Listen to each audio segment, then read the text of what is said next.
the night after you erase the biggest ninth inning deficit in the history of the franchise, 6 runs, you blow a 6-run lead. I guess we'll start there. We'll get to the trade deadline stuff in a bit, Shy, but and I know John Gibbons said there's nothing wrong with Roberto Osuna. It's hard not to kind of scratch your head a little bit because he was the best reliever in baseball for a good portion of the season and kind of shine away from the fastball and the miles per hour dipping a bit. Well, I mean, part of that is that he's throwing a lot more cutters as opposed to four-seamers. But if you look at the average velocity on his four-seamers and the average velocity on his cutters last night, both are in line with his season norms. And I looked at the location on the 3 hits, and after the game, he pointed out, he said, "Look, I broke 3 bats, had a little bit of bad luck, and all 3 singles came on either cutters or sliders, just off the outer edge of the plate. They're middle, maybe a little bit up, probably wanted them down a bit more, but they weren't brutal pitches. The White Sox managed to do what good hitters do with them and poke them into the opposite field. And I mean, the first one is an infield single. It was just speed and hustle that beats that one out. So, I think if you looked at the 2 most recent blown saves, you'd probably be more concerned after Saturday as opposed to last night. Hey, Shai, we're down a pitcher now with Lariano's trade yesterday. Any idea of who gets called up for that start? Well, they could if they wanted to, because they have 2 off days this week and next week, just roll with 4 starters until a week Saturday when they get back home and they've got Pittsburgh in town. And given that they don't have any obvious answers, I wonder if they might just do that, particularly because, with Cesar Valdez in the rotation and him being, let's say a wild card in terms of expectations of what you're going to get from start to start, they probably need to carry an 8-man bullpen, and they've got to, now they lose a little bit of flexibility with Nori Aoki set to join the roster. So I'm wondering if they might push it back until next Saturday and then figure out what they're going to do for a 5th starter when they absolutely have to. Talking to Shai Davidi, how do you evaluate what the Blue Jays did yesterday? Couple of pieces move. It seemed pretty clear that Joe Smith nor Francisco Liriano were big parts of this team going forward, and I was kind of surprised at the value they were able to get out of both guys. Pieces that might actually play in the major leagues for this Blue Jays team. What did you make of it? Yeah, I'd agree with that sentiment. In particular, the acquisition of Teoscar Hernandez, who could contribute as a regular as soon as 2018, if not sooner.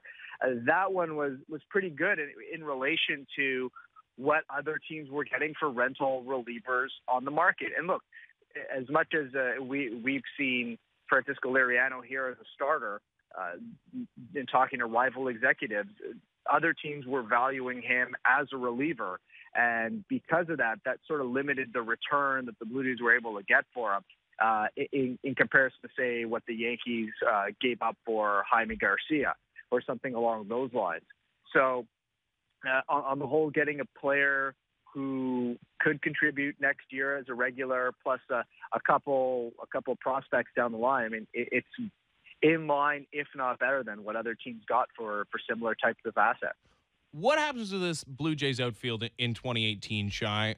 Kevin Pillar's, I suppose, not going anywhere, although the offense is what the offense is, and the defense, to me, seems in a bit of a decline. But either way, there's no incumbent there. You got a little bit of youth depth, seemingly, with Alford on the horizon. Pompey, if he could ever stay healthy, he's out of options next season. And now you got Hernandez. The free agent class is not exactly bursting with exciting names here, right? Like J.D. Martinez is quite good, but I think that's the type of guy they're trying to shy away from. 30-year-old, not great defense guys, but sluggers. So is it almost certain that we get an internal solution at the corner outfield spots in 2018? Well, not necessarily, because they could also look at the trade market, right? And there could be someone like a Nick Markakis who they looked at some point in the past few weeks, or the St. Louis Cardinals are looking to move Randall Grichuk, for instance, and he wouldn't necessarily demand or command a substantial return. So there will be opportunities via the trade market. The other thing that's interesting is that you mentioned Dalton Pompey being out of option. Well, it's actually possible that he might not be out of options since he's been on the big league DL the whole season. Ah, The Blue Jays haven't had to option him yet this year. And if he doesn't get options, then the Blue Jays would retain another option on him for next year and therefore get a bit more time in terms of figuring out what to do with him. We saw the Estrada of old last night. Do you feel that it's a possibility that we'll see him back in a Jays uniform next season? Yeah, absolutely. And, I thought that was perhaps the most intriguing thing that Ross Atkins said yesterday during his discussion with reporters. And, there's been some internal talk that Estrada could be a solution for the rotation next year, and that even if they traded him, that they could try to bring him back. But the fact that they didn't trade him, the fact that he very much wants to stay here, has been very vociferous, not only publicly, but also to the Blue Jays front office. All that stuff bodes well. And look, the market for him has been impacted without a doubt by his performance over the past 2 months. But the Blue Jays know him better than anybody. He's got a good familiarity here. And that really seems to be something that could happen fairly quickly once we get to the offseason. what do the Blue Jays do with Steve Pearce, Shy? It's I guess a good problem to have that he's hit so well that he deserves to be in the lineup every day. But I think they'd like to get a little better defense in the corner outfield spots. It's tough when you're being defensively replaced by Ezekiel Carrera. That's not ideal. Right. And Jose Bautista is not going to be a part of this team next year. So right field, yes, that'll take care of itself, getting better defensively. But they have Pearce, they have Smoke, and they have Morales, which creates a logjam here, right? The Blue Jays initially thought Pearce would be playing a lot of first base, but Justin Smoke is this team's everyday first baseman going forward until he proves he's not this guy. So what do they do with him? Do you go into 2018 with him a chance to be your everyday left fielder? Do you do a timeshare thing, or do you not worry about it? I think right now it's way too early to try and figure that out. Ultimately, look, if you have depth and you have opportunities on your roster, I mean, one of the complaints about the Blue Jays, even during the past couple of years when they've been a postseason team, is that they haven't had a very good bench and they haven't had a lot of options in the event of an injury and in the event of someone getting hurt. And so having Pearce there as someone who can make an impact offensively and play a couple different positions can only be a good thing. Is he a regular? Probably not, but maybe, depending on how things play out. At this point, it's depth. They've got a lot of issues. The fact that they have Kendrys Morales eating up a lot of the DH time, that's an issue. The fact that both he and Justin Smoke on the base paths are base cloggers due to their lack of speed, and they don't have a lot of speed and athleticism elsewhere in the lineup to make up for that. That's an issue. So there are substantial issues for them to resolve all across the roster. Figuring out what they can do with Steve Pearce is probably one of the smaller questions because he has some flexibility. And look, you're going to need someone to deliver some slug. And Steve Pearce, ever since he's come back from the disabled list, has been one of the few guys doing that relatively consistently. Now, how do you solve a problem like Bautista? I mean, here's a guy that gave his heart and soul to this club for a long time, and he's been awful. So how do you break up with him? Like, what does this club do, and how does it work around, breaking up? I think they just break up, Sherry. I think it's sort of simple as that. He's going to be a free agent. They decline the option. He may decline the mutual option as well. We'll find out about that. But, this was a relationship that had probably run its course last year. They got back together out of necessity because neither found an alternative they preferred to one another. And at this point, I think both sides probably figure that it's due to end. And that's what they do. They let Jose Bautista go into free agency. He won't be tied to a compensatory draft pick this year like he was last year. And he'll have more flexibility and probably more teams interested in his service as a result. But given that, how do you play him from now until the end of the season? How do you use him when you want to, take a look at some of the new guys that are going to come up?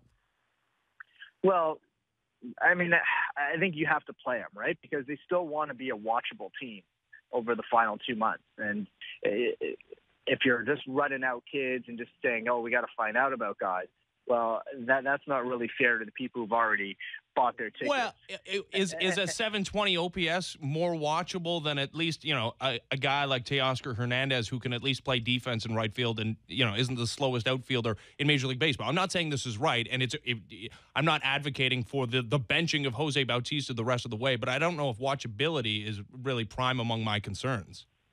Well, there's also the element of respect for Yes. a guy who's franchise icon too, and you're not going to just tether him to the bench as a result of it. And I think that's the point, Sher was sort of alluding to, and that's probably why you can't bench him.